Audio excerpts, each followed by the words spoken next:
Okay, Leslie, who would have figured? You convinced me to put myself on video showing you how to make a bow.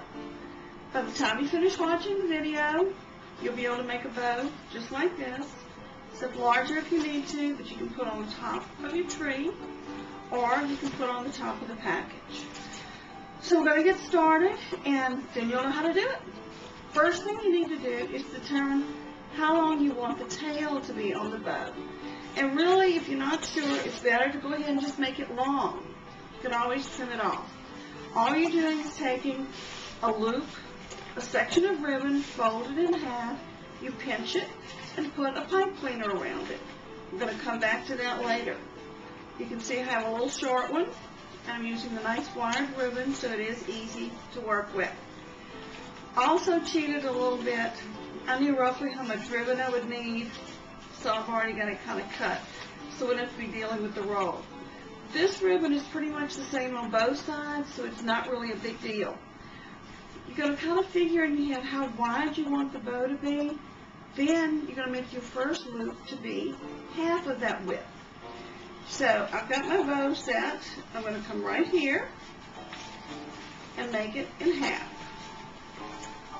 Here's one loop on the bow. You see I do have a little bit of a tail. That's okay. It's going to use at the end. And that's one side. Since my ribbon is so close on both sides, I don't have to worry about flipping it. I'll tell you about that in a little bit. Make your second loop, tuck it under, and then you just kind of pinch it together, using that with your thumb and your first finger, holding it together in your left hand. Then I'm going to come around, keep bringing loops, make another loop, put it next to the first loop I made. Just go squeeze it under your fingers, and if it falls, it falls. You just pick it up, the ribbon's forgiving. And you can anchor it at the end and kind of twist it around.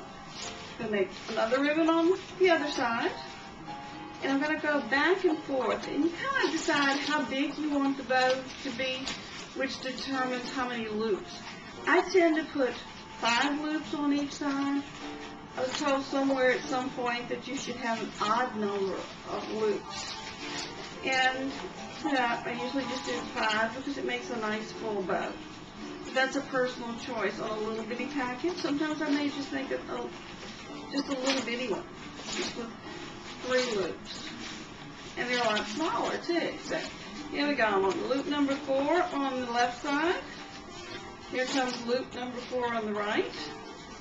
Now, if it is a ribbon that has distinctly different sides, you have to kind of twist the ribbon around so the best side is out.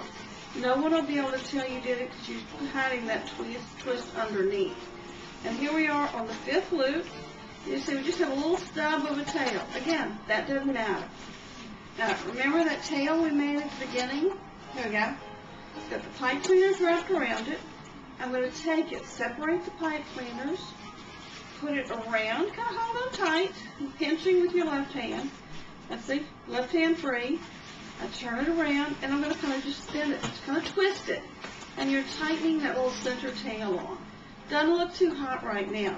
But what you're going to do, hook it on your package, prop this up, and you slide it underneath where you've already got your package prepped. I like to use pipe cleaners now because people tend to want to keep the bows, and if I've used wire or sometimes this ribbon, they cut it and they can't reuse it.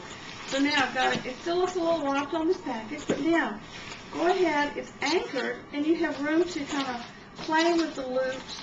You can twist them around, put them where you want them to go.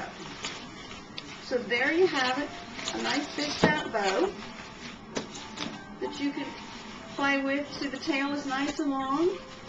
If you were putting it at the top of the package, you make a long tail so it reaches the bottom. Cut it off how you want. If you're doing it for the top of your tree, you can make 2 bows. 2 big fat bows, put them together, twist them together. Of course, they don't be the same size. Then anchor them at the top of your tree if you want to do a long trailing tail. So either way, the ribbon is very forgiving. Play with it till you get the right size. There's another example of one. Nice and ready to go. I think half to your face. They'll save the bow. They always do. Behind me, I have to show you. I've been busy getting ready for Christmas. If I can convince Kirby, he'll bring some of the stuff with him when he comes on Thursday. So, see you later. Hope you have fun making the bows. Call me if you have any trouble. Bye. Quilt Making 101.